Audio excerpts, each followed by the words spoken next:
Dr. P.K. Ibrahim is the turnaround strategist and inspiring leader. He is the CEO of True Coat Paints Kochi. Dr. Ibrahim was General Manager of Fertilizer and Chemical Travancore, popularly known as FACT Limited. He was Managing Editor and Managing Director of Rashtra Deepika, which is the first Malayalam newspaper. Director of the famous MacFast Business School in Kerala and Dean of Xavier Institute of Management, Bangalore. He is an icon of success for many leaders in media today. People who had worked with him had flourished in their careers in various fields. He encouraged warriors and worked with them to revive the project successfully. Welcome, Dr. Ibrahim, on our show. Dr. Ibrahim, you heard what Dr. Bose has mentioned, and his the mantra or his crux is that whosoever will win, whether Republican or Democrat in US election, India is going to be the global leader. And now Americans, both the parties have recognized the importance of the Indian country, Indian leadership. Now, we would like to know from you the US election and Indo-American relation. Dr. P.K. Ibrahim, please. When Dr. Bose was taking us through the various phases of Indo-American relations and its development, one thing it came to my mind, the PL 480. I know that you all remember, especially the old people like me remember the PL 480, because India was at that time in 60s and 70s, I am saying, even in late 50s. India was looking for food because we had a food deficit country, and we were importing massive quantity of wheat from Canada and much more from United States. And the PL 480, Public Law 480, I think PL 480 is the Public Law 480, shipments coming, and it was dubbed as we live from ship to mouth or ship to kitchen. Okay, that was then there was a lot of phases in Indo-American relationships, both good and bad, both positive and negative, which was explained by Dr.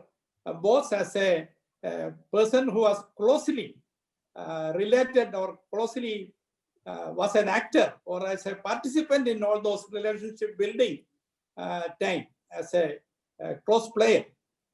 So I am not, but now I find that of all the relationships India has bilateral with other countries, the relationship with United States, US is one of the firmest and most firmly founded relationship. Positive way, I am saying about the positive way of relationship. Though in the travel, in the journey, there was many places in which it was negative, like we were tilting towards the Soviet Union, and we thought that it was better that we should be in the left side of America. But now it turned for the last several years that one of the firmest allies of India is the United States. Now, why are we so firmly in that? The reason is not apart from the superficial. There are fundamental identities, fundamental ways in which India and America goes together or in the play in the same plane, have the same programs, the same ideologies, the same founding principles. The first thing, if you look at the political system, everyone knows, I don't have to explain that America and India has the almost similar political system, multi-party or more than one party, people directly elect and then they elect the lawgivers. In America, it is the presidential system. In India, it is the parliament and indirectly elected prime minister by the parliament people. At any rate, it is the political system, people's democracy. It is one of the, India is the largest democratic system, political system. Next to that, in the terms of the population, it is the United States. And our governments are similar. We have the rule of law. We have the parliamentary system, the law makers, our parliament, like their Congress and the Senate. We have the independent executive, here the prime minister, and down the prime ministers and then the states. The federal system, like in United States, we also have the federal system. Then the rule of law, and also the independent judiciary, where the American political system is controlled by the check and balances. India also more or less the same system. So in the political way, we are similar or almost identical. So there is a lot of things common to United States, US and India. The second is the economic system. Okay, we were following, as Mr. Bose must be knowing, we were following a socialistic pattern. It is neither here nor there. But at that time, we were, especially our left people, were having a lot of disdain for the Western system. They used to say that the capitalist system, the exploitation of the people. But then we found that after 90, when we opened the economy, we found that it is not so. It is a market which would decide the economic operations. It is not the capitalist, but it's the market. As the famous economist Professor Samuelson said, it is the market which decides what to produce, how to produce, and for whom to produce. So that is a market-driven economy or the consumer-driven economy. That is the American way, in a way, in the Western, most of the Western way, what we call or what we mock that the capitalist way. It is not really a capitalist way. It is really the people's market which will decide. For example, if Bill Gates is so rich, it is the market which wants the windows. If look at the Zoom fellow is now one of the richest fellows, a billionaire, by selling his Zoom.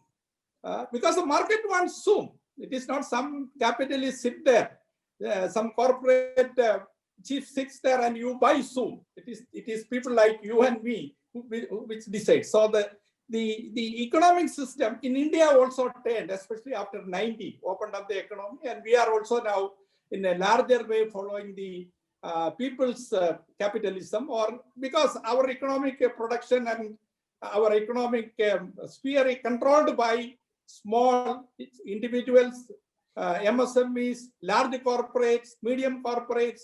So they are the movers and shakers of the economy, as in the case of America. So the economic system, we don't have the state capitalism or the party capitalism. Then, of course, we have the free press, like in the American. We have one of the best trade relations with America, which is mutually fulfilling, as you know. America needs to have huge markets like India, especially for technology-oriented goods. India needs markets for their people-oriented goods like the software and then so many other light engineering goods and many things, your textiles. So there is a mutually fulfilling trade relations. More than that, where we are more firmly seeing each other is in the geopolitical and the defense area. There's a vast change happened in the last, actually the change started in 90s when the USSR was broken and the unipolar and the bipolar world was changed. But then suddenly we found that from the side, in the place of USSR, earlier dominating the eastern wing, suddenly we found that our friendly neighbor, so far our friendly neighbor, China has sprung up. China has sprung up and they wanted to have dominance of the world, and especially the Asia-Pacific region. The Asia-Pacific region is vital for India because we have a power, a major country in Asia, Asian continent. And in the Pacific also we have interest because that is one of our sites. And the same is the case with the United States. The international geopolitical situation, United States, there was no rival once the USSR was broken down, but now China is turning up, rising up to not only to have their own strength and build their strength, but they wanted dominance over the international affairs, over the world, dominance.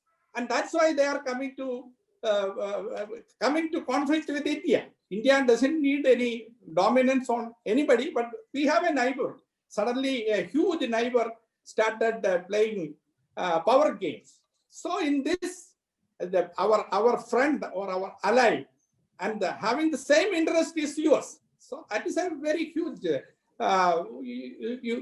connecting factor. You know that American State Secretary and Defense top officials are in Delhi today, and they are going to negotiate certain strategic deals, especially on intelligence and information sharing on strategic resources, on strategic areas. So that is a very important step. We could not think of this kind of relationship with the United States maybe 10 years ago, even though we have signed our nuclear treaty with them in 2008, but still we could not think of such a relationship. So these kind of relationships and identity in all these matters make India and United States natural allies. It is not an artificial allies, common interest, common basis in which, or common platforms on which both the countries are going. Now, coming to the American elections, obviously everyone knows that whether it is Democrats or the Republicans, America first is there. Whether it is Trump always say vociferously, America first, America first. Okay, Biden may not say that, but ultimately, or the policy of any government is their country first. We have no quarrel about that. But then both policies towards India will be positive. They cannot antagonize India. And whether Biden wins or Trump wins, the Indian position will be very firm. The relationship will further, the relationship will flourish. The only difference is that Trump will be more vociferous. As you all know that he is a businessman and a politician, and he is a very flamboyant and very outgoing person, a showman. You know that he was also a showman, and then of course a very, very successful businessman. So he has his own way of expressions. On the other hand, Biden is all through a very, very civil politician throughout. And he is a very mild, at the same time, very firm with his policies. He has his own, both are. If you look at Biden, he is a central left. If you look at Trump, he is central right. That is the difference. That is the only difference. Otherwise, as far as the policies are concerned, programs are concerned, international relations are concerned, both are almost similar, except Biden may say that we value more on climate change, we might value more on racial relationship, and all those kind of soft matters, value systems. All these are there, but that is not a big difference. So to conclude that, what I am saying is that whether Trump or whether Biden wins in this election, which we are going to know shortly, as far as India and Indian interests are concerned, it is firmly protected by whoever is the president, and more than that, the very powerful Indian diaspora are there. You know, once when we were all young, the only people, the Indian people in America are mostly large number of health workers, especially nurses from this part of the country, Kerala, and doctors. But 1990 changed all this. The information technology has transformed the quality of migration. And now you know that our IT professionals are the people who are calling the shots in the United States. They are the people who are controlling most of the Silicon Valley Fortune 500 companies. And they are a very major force, and they are needed there. And of course, that will be, and our people are having a definite influence on American politics, American political decisions, international decisions. And therefore, whoever be the president, our relationship, which is positive, which was built up for the last, after the nuclear treaty signing, then from Trump and Modi relationship, Howdy Modi and Namaste Trump and all those kind of big budget programs. The relationship which we built will continue, and it will be positive and beneficial for both countries. With this, I would like to conclude. Okay. Sir. Thank you very much, Dr. P.K. Ibrahim. And Dr. P.K. Ibrahim started with the PL 480 because he says that when we were young, we used to see how the food grains used to come in the ships, because that was a program by the US to help for 50 years the countries around the world by sending the food grains. So that was the program. And then he says that there is a lots of similarity between India and USA. He started with the democracy thing. He says both the countries are democratic, and India being the largest democracy, the second is US. They says both have democratic process for the election. Only difference is they have a presidential type of government. We have a parliamentary, or the prime minister who was elected by the parliament. They are the electoral is elect the president. And then secondly, say about the finances or economics, he says both the countries are having the same things which are prevailing in the world. What they also need us, we also need them, because both have the common interest. And after the Soviet Union's breakup, the government, the India has tilted towards the US. And earlier, the doctors and nurses were the dominating force in US from India. Now it is the IT sector which is dominating. Thirdly, he says about the geopolitics. He says there also they have more than one party and democratic thing. In India also we have a similar type of system. So both are having only differences. They termed as a capitalist, while we termed as earlier we were following socialism. So that is the difference. But he says if overall, if we will see the Indo and Americans, they are very similar. Though they both of the countries need each other. And he says now it makes very little difference whether Republicans wins or whether Democrats wins. Both are going to give importance to our country because of their necessities. Although the market is there, he mentioned about that the defense secretary is there, the minister, external foreign minister is foreign secretary is also US is present in Delhi to sign some strategic deals, etc. So according to Dr. Ibrahim, it will not make any difference as far as the Indo-American relations are concerned. Yes, according to him, Trump is more flamboyant, Trump is more friendly with howdy Modi and Namaste Trump. But Biden, although he's a very civil, he used the word civil politician. So he says that he's a civil politician and he's a very mild one, but he also gives full importance to India. So as far as Dr. Ibrahim is concerned, he also endorsed the same views as Dr. Bose, that both are of the same platform, whether Democratic or Republican, India is going to be the winner. Thank you, Dr. Ibrahim, for giving your insight of the US